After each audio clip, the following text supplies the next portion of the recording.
Welcome to the new sound of online radio. Welcome to the sound of Universal Broadcasting Network. 'Cause you make me feel like I've been locked out of heaven. A mix of today's hits and hard-to-find favorites, combined with the most entertaining and intriguing talk anywhere. This is your sound. This is the sound of Universal Broadcasting Network at upenradio.com. Hello. Welcome to another episode of Rebel Hearts with Kristie Reeves. Thank you for joining our conversation with the change makers, the paradigm shifters, the rebel of the world, the people who are really pushing human consciousness, who are really here to create a change so we can elevate the consciousness of this planet and make this world a little bit peaceful, brighter, and happier. Before I introduce you to today's guest, and I'm so honored to have him on the show today, I want to give a big shout out for Golden Ratio Products, who have been our sponsor at the Swag Bag giveaway. So let me tell you a little bit about their products. Golden Ratio products are unique masterpieces of form and harmony. The glassware and porcelain tableware are all designed using the Golden Ratio design principle. They are like musical compositions in solid form. The glass bottles revitalize and restructure water, making your water really alive and truly natural, the way water occurs in nature. They are made out of 100% natural materials, no plastics, are sustainably sourced and completely recyclable. Golden Ratio Products is the exclusive importer for the USA and Canada of Nature's Design products from Switzerland. And we actually do have an interview coming up with Golden Ratio Products founder Halsey Snow, and we'll give you all the information about what the Golden Ratio is about and why structured water is so important. And let me tell you about today's guest. Ruediger Dahlke is a physician, speaker, teacher, and the author of more than 60 books. He is one of the world's leading proponents on the idea that disease is an opportunity to become more conscious. And I came across his books. The first one was Krankheit als Weg, which is the healing power of illness. Back in the 80s, actually my mom told me about this book, and that book changed my life. And I've been following his work ever since. I have this book on the show with me today, and we're going to talk about this today. And inspire you, empower you, and talk about psychosomatics and veganism and the importance of becoming conscious of our thoughts, of how our body shows up in the world. So welcome, Ruediger Dahlke.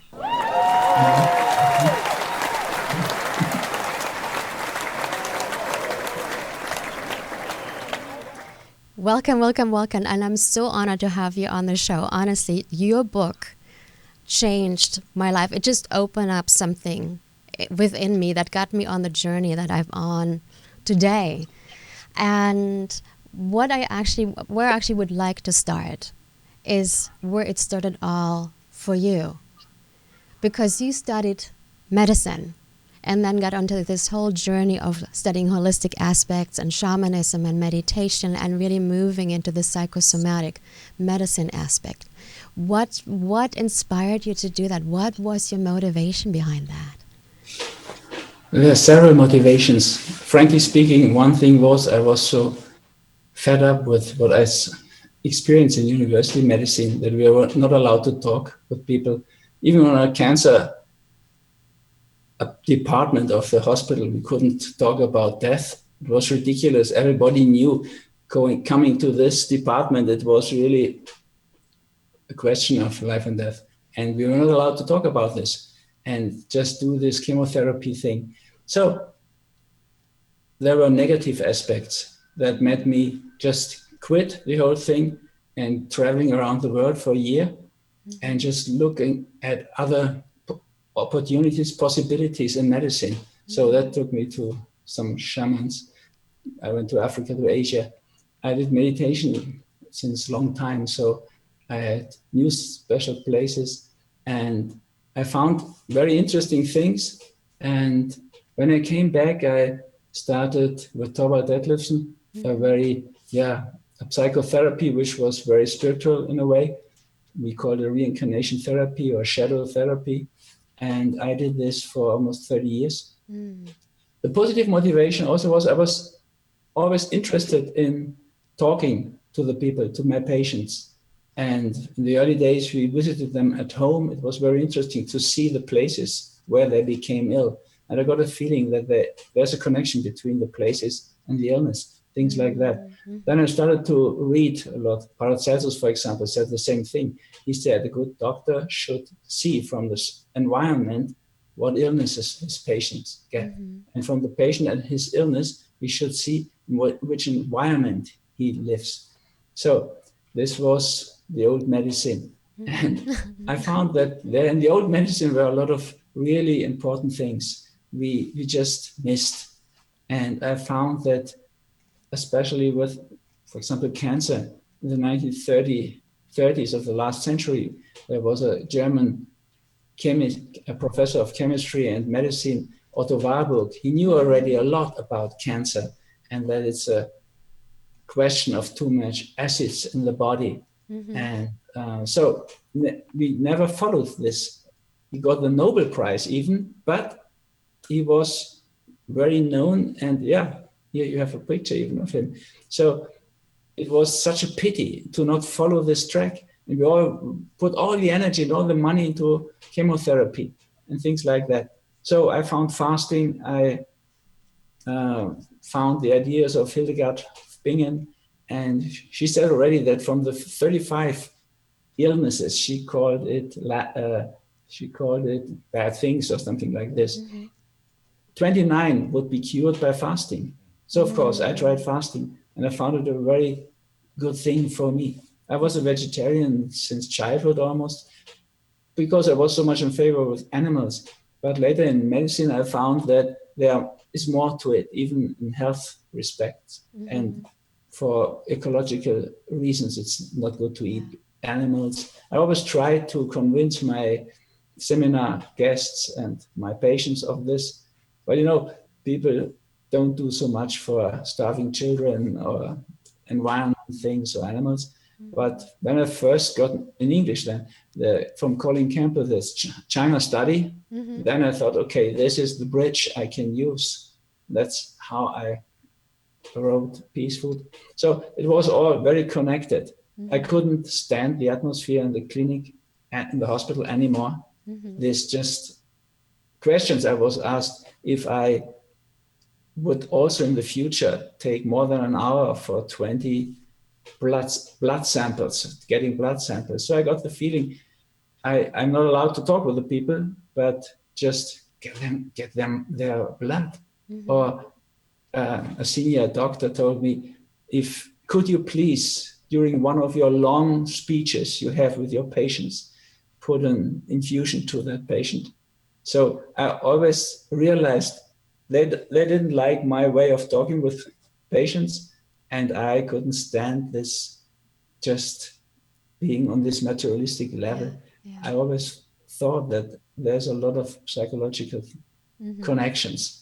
And so psychosomatic medicine was always a big thing for me. I made my dissertation in psychosomatic medicine about the asthma of the young children. So a lot of things came together. And I did meditation since I'm 11. So amazing. I was, during all my study times, I was into this spiritual thing and did meditation since then. So there were so many connections. Of course, I always wanted to go to India to get enlightened. I didn't. I got diarrhea, but I still went to India and tried to understand their way of thinking. So I could talk about this an hour, but I don't. There are so many reasons to get out of university medicine, but I still kept in touch with them. So for a long time, I trained myself in intensive care medicine so I could help at accidents. So I kept this connection, and I'm quite happy, for example, that I'm still a doctor in these days where the fasting, for example, is really backed by scientific data now. Walter Longo, the Italian, now in California working, he made this breakthrough, and it made me really happy to talk to him now, to realize what is coming there and what is possible. And we have this with nutrition medicine also. I think these China study from Colin Campbell and also the work of Caldwell Esselstyn, they will really change the world of medicine. And I did what I could here in Germany, Europe, to present these ideas. And what you're saying, I think this is such an important thing. You were traveling, you were experiencing different cultures, such as shamanism, and we know about teachers like from the ancient days would talk about fasting, would talk about meditation, would talk about detoxification, would talk about seeing the body as a whole. And not just the body by itself, but also body, mind, spirit, and soul. And if we want to heal ourselves, we need to look at all these different aspects together and not just at one aspect. And I feel, there's been such advancement made in Western medicine, but Western medicine has forgotten to look at the other aspects of making the body whole and complete, and how important it is, and how you even, got on this journey of looking at, okay, what else is it than doing everything according to, as we say so nice in German, Schema F, according to schedule. Yeah. And seeing the body as a holistic being, and each individual having a different journey, and not just going, okay, you have this illness or these symptoms, and this is the pill you need to take, but really getting to the root cause of what it is, which is so different for each and every person. Yeah, of course, there was my experience with the patients, and on the other hand, I read books of Alberto Villoldo. I know him personally, Bernie Siegel, people like this. But if you look at heart patients, this is the main cause of death in our Western world. Yeah. And if you look at these patients, and on the one side, the heart attacks, high blood pressure, and all this, on the other side, the heart insufficiency, the heart of the old people. If you look at this, they have these big hearts. They are much too big. So the person realizes that he can't climb a mountain anymore, then he can't even climb the staircases. Then he goes to the doctor and he sees a much too big heart. And the question is, can you have a heart which is too big? From a cardiologist viewpoint, of course you can, but from a Christian viewpoint, you can't. Yeah, it's the theme of our culture to become a big, wide, open heart, to love the next as yourself, to love even the enemy. So you need a big heart to put, or some people need a big heart to bring all the enemies in. So, and I compared this with what I saw from the people or the patients which came to me. And there were only little amount of patients who really lived up to Christian ideas, getting this big heart in a psychological sense. There are people like Brother David Steindl-Rast, for example, or Bert Hellinger. They lived with this very wide open heart and had no heart insufficiency. On the other hand, I had more than 1,000 patients, I think, in these 40 years of being a doctor, who have a heart insufficiency. And none of those patients had this big heart in a psychological sense. So in my head, the idea built up that we don't have the choice. If we develop a big heart, we only have the choice of the level where we do that. If we don't do this on a psychological consciousness level, then it goes on the body and shows us in the body what is our task. This big heart is wrong on the body level. It's really a bad thing. Of course, you can take Digitalis and all these university medicine products, which in reality are natural medicine. It's a flower. It's Fingerhut, it's Digitalis. But it's treated as if it was just a body problem, and it is not. I try to convince patients that the thing is they become this big heart they have in the body on the psychological level. And some followed me in this direction, and they relaxed on the body level. It relieved them. The heart even got more centered again and smaller and more efficient. So this is, I talked about 40 years ago. Amazing. In the meantime, we have so many patients on which this worked really well.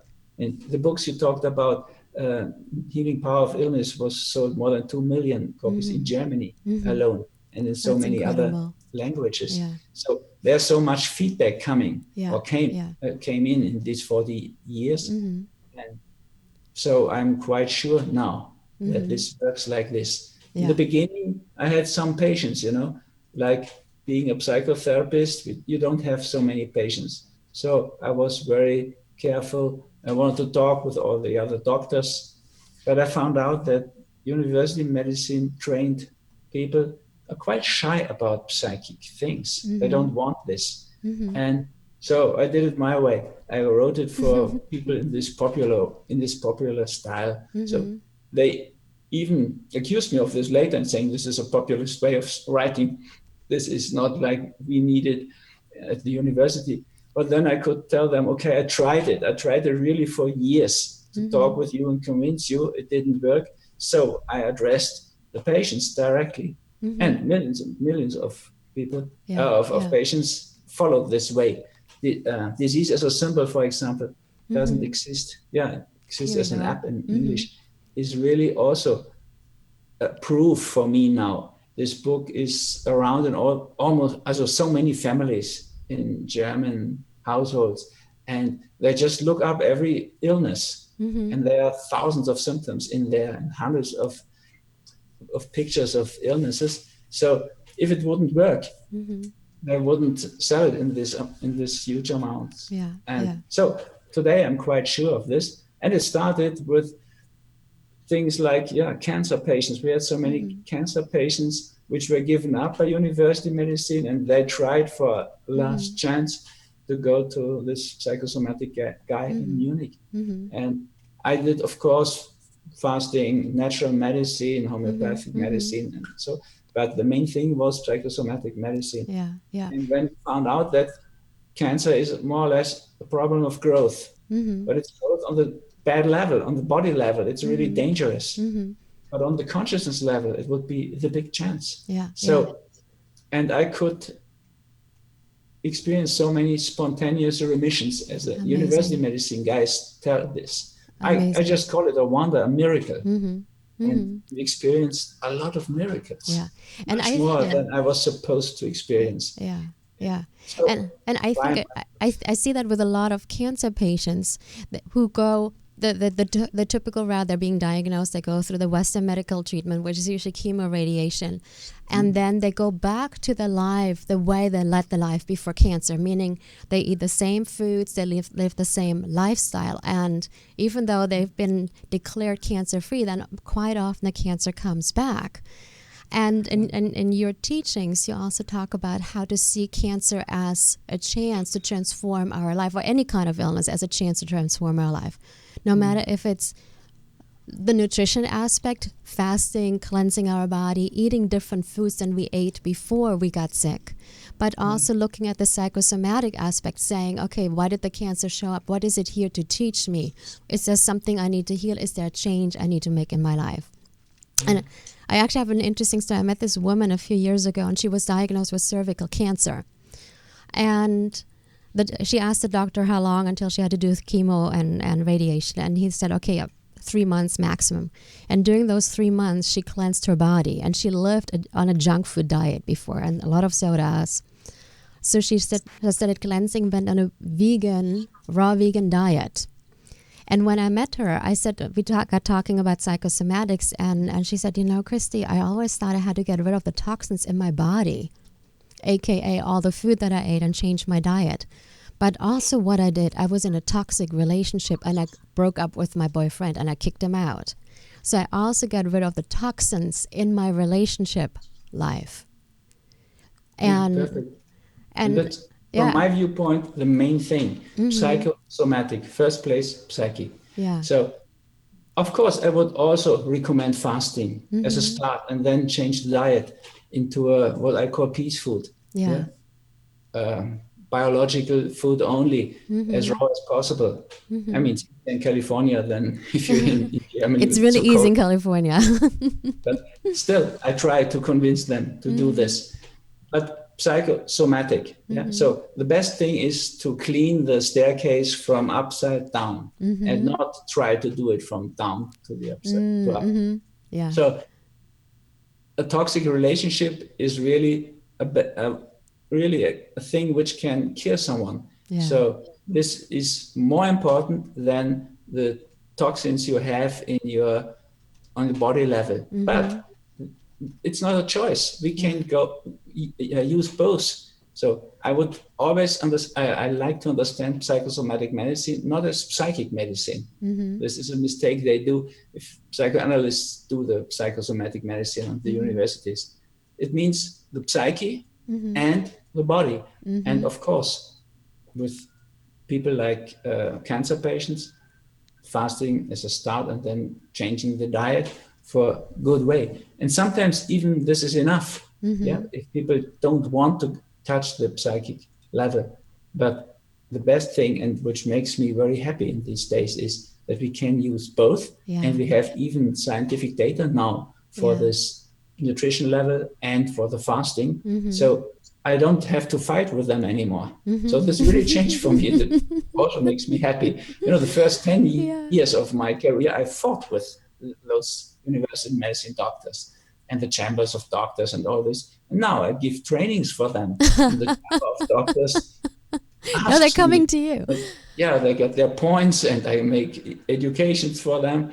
So this changed a lot and makes me quite happy. It's even better here in Germany than I think it is in the States. I had a talk last year with Bernie Siegel and he said, it doesn't work so well over there. Yeah. So here, in Germany or Europe, there's more openness, I think, for this. But I would like to change this. That's why I do more and more with Americans and work with this. Yeah. And, you know, being from Germany myself, I see, you know, even growing up, I was around medical doctors who did a lot of holistic medicine, who did homeopathics. I remember my dad's doctor coming with a dowsing rod because my mom's thyroid was all over the place. So he dowsed for electrical frequencies, and that was back in the 80s. So I feel like we had this holistic approach all around. So I hope it's going to, you know, we're going to awaken some people over here and get your books, the rest of your books translated into English so everybody can learn about your incredible teachings. And it's interesting because I came across Krankheit als Weg when I was actually in school. And that is how I learned about psychosomatic medicine the very first time. And from day one, I did not want to be at that school. I did not like the way we were taught. And I would go home and visit mom and dad for the weekend, and then I had to go and take the train back to the city where I was studying, and I would get a cold or a stomach flu. And then I had shin splints, so I couldn't move. I had pain in my legs. Then I had a pentachlorphenol poisoning, which is a toxic ingredient. So if it doesn't know what pentachlorphenol is, it's a toxic ingredient that is in plywood and leather. And I kept getting symptoms or illnesses, diseases that get worse and worse and worse. And finally, my doctor said, you know what? I'm like, after the pentachlorphenol poisoning, she said, I cannot find any more toxins in your body. I cannot find anything wrong with your body. Your body is 100% fine. And I said, well, why do I still have symptoms? And she said, I don't know. And I went on a vacation to Vancouver, Canada, and I forgot all my supplements, all my herbs, all my homeopathics at my parents' house in Germany. And within 24 hours, the symptoms cleared up. And then I was supposed to go back to school, and within 24 hours, the symptoms came back. Yeah. So I actually went back to school and I quit. And I said to the head of the school, like, your school is making me sick. I cannot be here anymore. And the moment I quit, the symptoms disappeared and never came back. But it was a 2-year thing of the universe kind of poking me, saying, hey, you don't want to be here.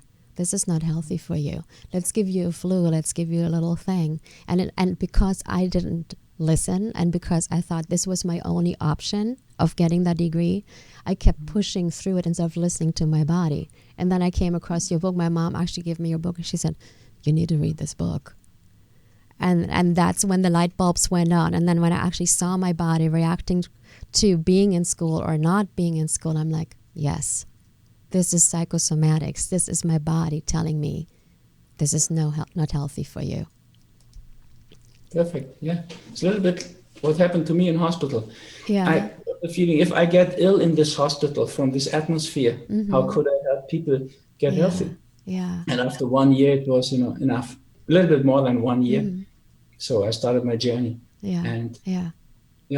I think a lot of people have the experience you told us about. But since in this society, chances are they make it so hard to go your own way. A friend of mine, Gerald Hüther, said for Germany, when children come into school, 98% of them are like genius. And he even does it scientifically. He's a neurobiologist. And if they come out of school, it's only 2% left who are, you could say, geniuses. That's what German school is doing to you. I mean, this is better in the States. I spent only half a year in an American college long ago, and they were different. They tried to help us to have fun in learning, and it was completely new for me. I often thought, what could have came out of me if I had not 13 years in German schools, but in US colleges, or at least this expensive college I had the chance to. Or alternative school education, such as the Waldorf School, Montessori School program, where it's more creative learning. Yeah, this is of course a better option. Yeah. Let's talk about a little bit deeper. Let's go a little bit deeper with the psychosomatic medicine. So let's say someone now is listening to this and they're like, okay, I'm reading the books, I have XYZ as a physical symptom. And what would you suggest the next step for them to be? They're having that realization, okay, let's say I have liver issues, liver gallbladder connected to anger. How would you suggest to go about it once they have that awareness of what's going on? How can they create change, or how can they then move forward? I do a lot of guided imagery with them, and I would try to encourage them to bring out their anger, not let it become a stone in the gallbladder, but bring it out to whomever it belongs. Depends. I mean, if you have put a lot of anger away for decades, then it's difficult. It's too much.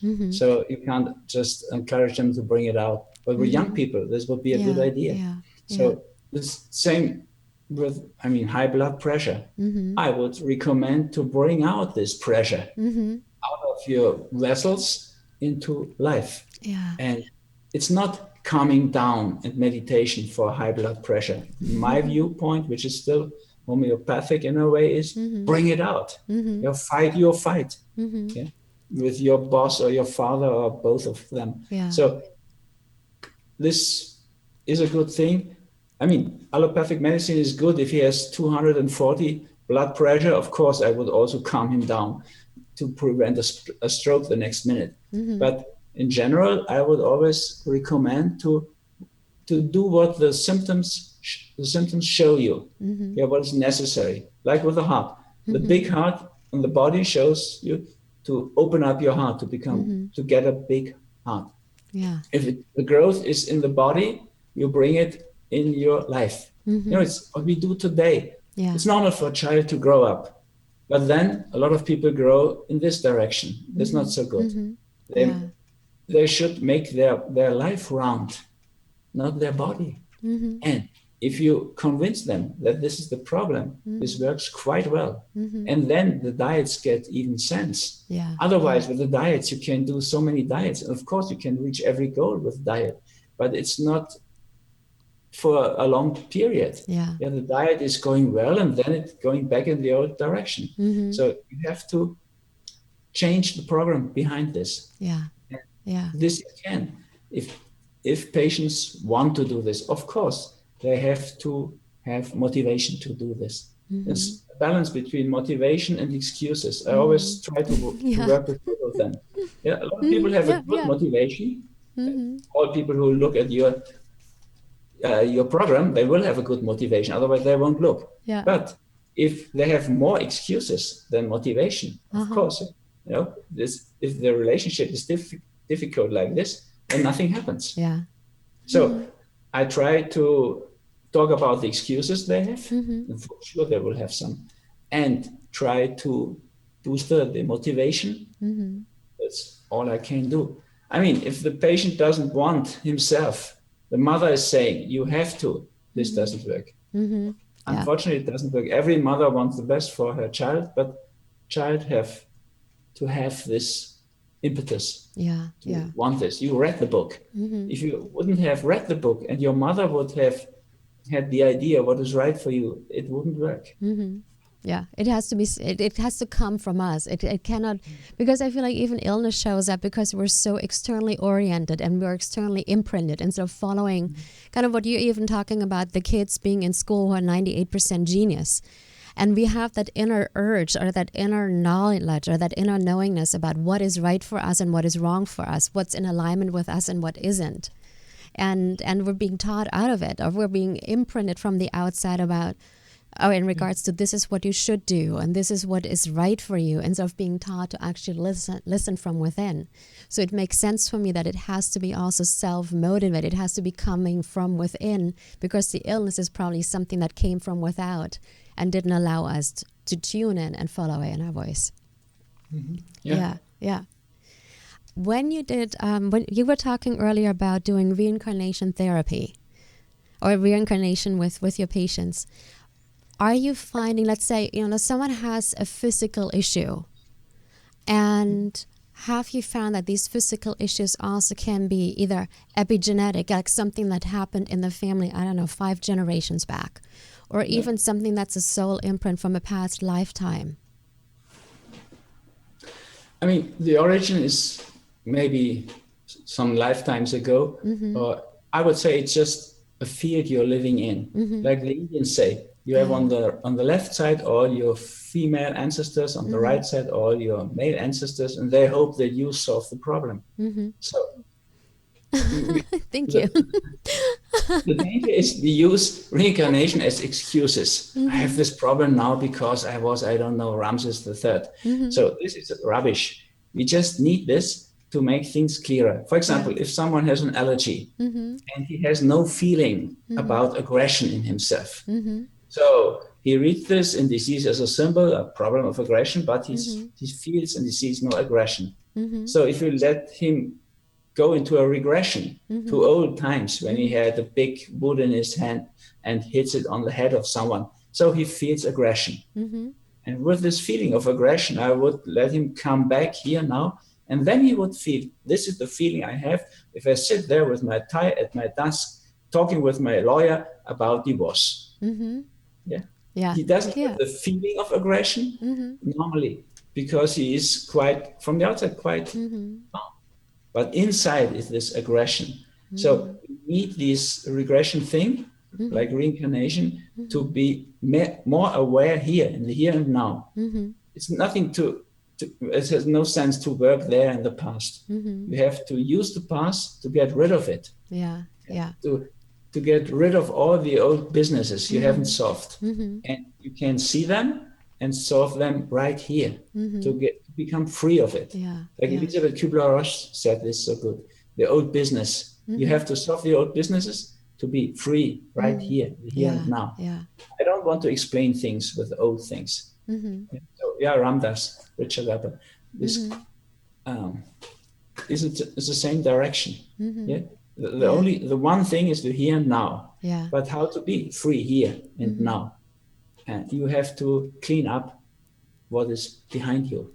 And that's the reason we do this. And for that, it works quite well. Because like in psychoanalysis, in all these hundreds of hours of psychoanalysis I did, we couldn't come so far back as was needed, because I couldn't remember things in the first 1-2 years of my life.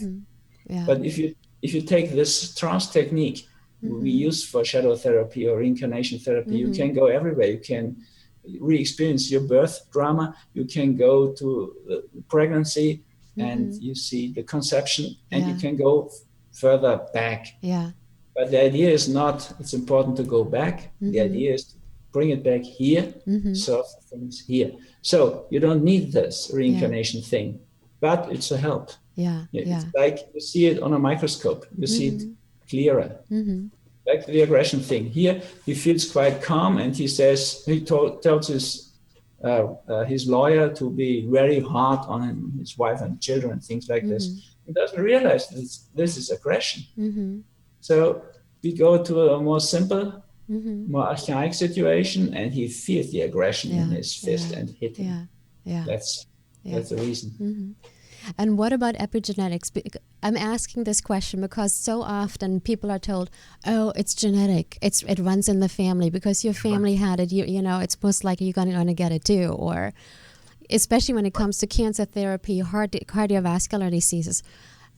And I believe again, what is that mirrored back to us if a family member had a specific illness? How can we change that? How can we use that knowledge that a specific illness has been running in the family in order to even prevent ourselves from ever having it, or to get out of that paradigm of, oh, it's genetics? But this is even over in university medicine. They found epigenetics, and since Bruce Lipton and people like this, they really changed this. And we know now for sure that it's really not, the most things are not genetic. They are epigenetic, as you say.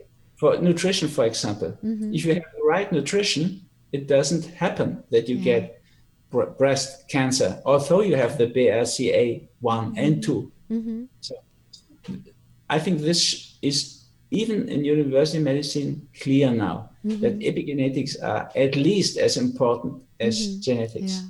And since we can't change genetics till now, thanks God, in my viewpoint, we have to look at epigenetics, and we can do so much there with moving, with fasting, with nutrition, and all this. So there's a lot of better issues we have, and the university medicine thing is really ridiculous. Look at Angelina Jolie is such an example for a lot of young women here.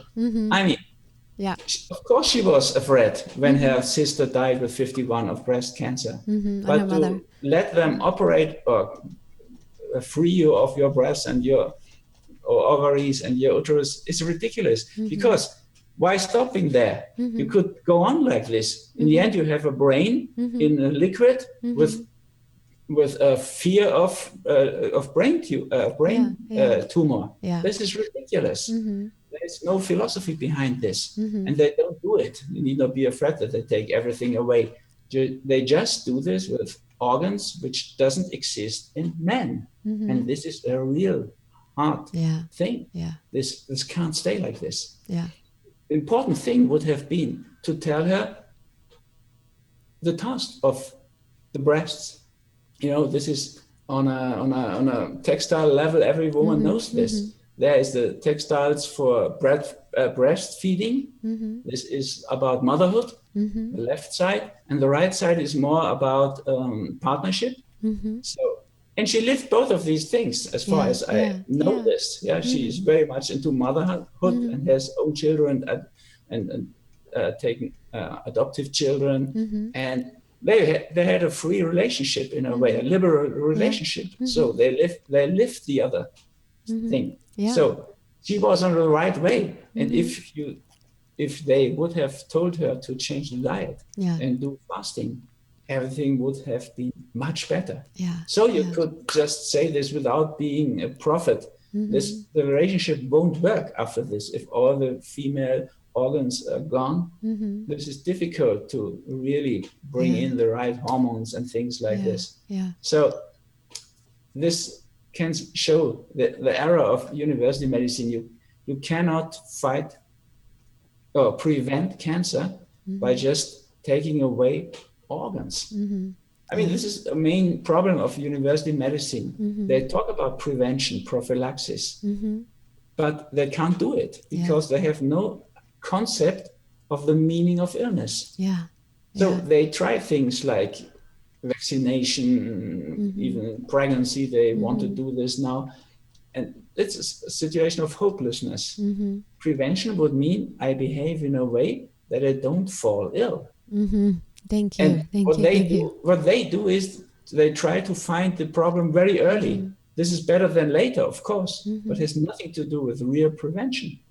For this, you need something like disease as a symbol to just look up what's the theme behind, what is what is the task you have? And then you go for the task. Yeah. And not let them operate on you in such a way. I really feel ashamed being a doctor if I hear of things like that. Yeah. Can't say it like this. Thank you for saying that. I so love what you just said. And to look at, so to look at preventative medicine should come from a place of, let's be happy. Let's look at whatever, it's showing up, and let's clear it on an emotional level, and let's eat good, healthy foods at fast. Let's keep our bodies clean and healthy. Yeah. And I'm looking at the time over here. Also, there are other columns of health, Hippocrates said it. Moving is very important. Relaxation is very important. Meditation, what you call mindfulness now. So there are many things, not only nutrition and fasting, of course. This is favorites of myself, but I'm also I'm looking at the time over here, and there was a topic I so want to get in, which you talk about in your book, Peace Food. And I'm going to want to talk about the second part of your book, Peace Food. The first part is a lot about the physical level of eating a plant-based diet. And the second one, and I actually marked it in my book, there is something that you wrote where, again, that light bulb went on. I'm like, this is so important for us to realize how eating animal products, it's not just affecting us on the physical level, but also on an emotional, on a psychological level. And one of the things you wrote over here is, what is the consciousness of the animals? The animals follow the leader to the slaughterhouse. And by eating that kind of meat, how is that imprinting us to follow and do things without questioning it? And when I read that, I'm like, wow, this is something we need to, I wanted to bring back on the show today. So talk a little bit about I call it the psychosomatics of meat. Is that good? Yeah. Yeah. So if you look at the animals today, they come from these huge places, stables with thousands of animals, and then they come to the slaughterhouse with hundreds or even thousands of animals. They're standing in a row. They are filled with anxiety, of course. Yeah. They put out all the neurotransmitters, all the hormones of fear, anxiety, panic, until in this half hour they are standing there and they're pressed forward with electroshockers. So if they are there and slaughtered, they are filled with these hormones. And of course, people who eat this meat, they eat the fear, they eat the anxiety of them. And if you look at the panic attacks, we have them in Europe only since the EU didn't allow to slaughter them on the farm and in the small slaughterhouses. Now we have only the big ones, and there the animals are standing for half an hour. And if you look at the way the animals live, like a swine, a pig. A pig lives only 5 months. And this is a really clean animal, a very clever animal, very sensitive. Remember, they can smell the truff, this mushroom 1 meter under the earth. If you come from Los Angeles, you can even smell them on your plate. So they are really sensitive animals. And if you force them to lie in their own shit in urine for 5 months, they really get either crazy, 20% get really crazy in a psychotic sense, and 80% really get so frustrated, so desperate, that they fall in what we call apathy, lethargy. And if you look at our society, we have Germany, 1/3 of the population goes to hospital with psychotic symptoms once a year, once in a lifetime. And we have so many people with burnout, with depression, bore out and burnout. And they all go to what I call the soul attack. The soul gives up. It ends up in apathy and lethargy. And if you and in the US right now, according to vibrations of these illnesses from these animals, we will get this more and more easy. And I don't know any guru or spiritual teacher who doesn't tell you this. It's not from me. It's not new. Just And if you think about it, there's 8 million children in the U.S. alone who are 18 and younger who are on psychopharmaceuticals at the moment. This is a horror. Yeah. Really. So what are we putting in our bodies? I mean, it's so simple. What we put in here is in them. So we did not just do a lot of scientific research about this. Yeah. This is so very clear.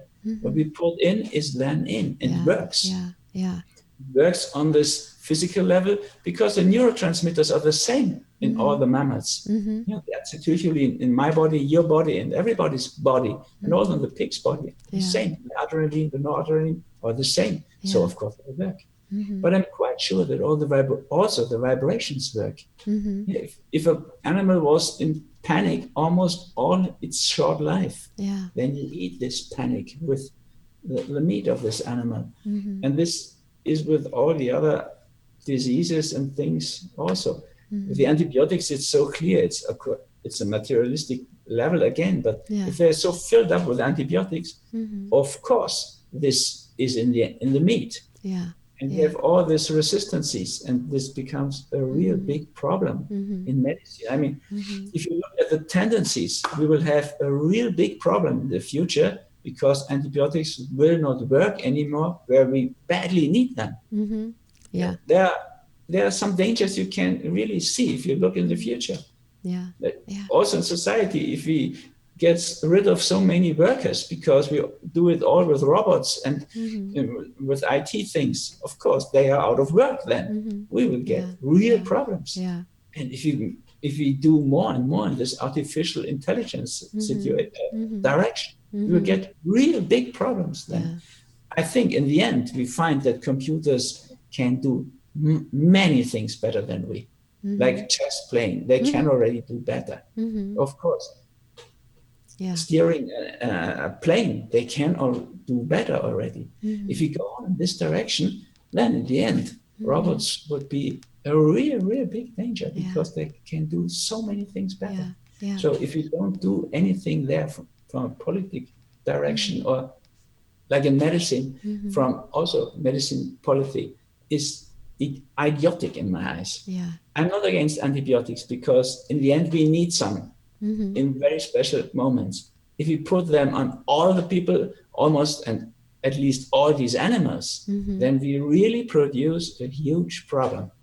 So I like to warn in this direction, especially in the medicine direction. But also, I think the robots will be a problem sooner or later. Absolutely. Thank you. And I'm just getting my 1 minute wrap-up signal over here. There is so much to learn about this. And like I said, I hope all your books, the rest of your books are all going to come out in English. We're putting out a call. Just get them out there, translate it, and get them out in English so everybody here can read them. And you also will have started teaching seminars over here. So before we wrap up over here with the show today, can you tell us if people want to learn more about you and your work, or even connect or even learn about psychosomatic medicine, what is the best way to get in touch with you? They can write me an email and I send it to Cara Greenhouse from the Center of New Mainstream, which is doing my organization in the States. I do some trainings there. Sometimes I do even English trainings like a breathing education in the autumn.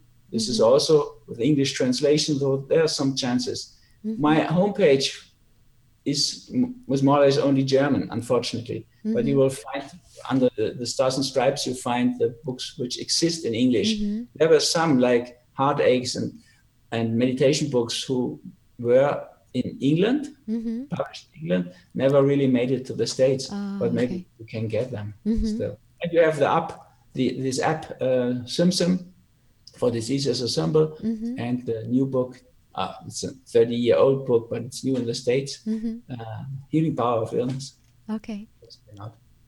Perfect. So, best I know. Perfect. And I always try to come. Next year I will come again. I was in Omega Institute this year. Maybe I go to Esalen. It was an old dream of mine since decades. So, amazing. And I will make some trainings there. Amazing. So everybody go on the website, watch out, get in touch with Ruediger and learn about psychosomatic medicine. It's absolutely incredible. Get his books. And I want to thank you so much for being on the show today and for sharing your wisdom, your knowledge, all that wonderful information. Thank you so, so much. Thank you for inviting me. Okay, and everybody who's been watching, I hope you get to learn a lot. I hope you're inspired, and I hope you read all of Ruediger's books. And I wish you a wonderful week. And remember, in the meantime, to rebel on. Shows that make you laugh, shows that make you think, music that moves you. It could only be one place. Universal Broadcasting Network. Tune in at ubnradio.com.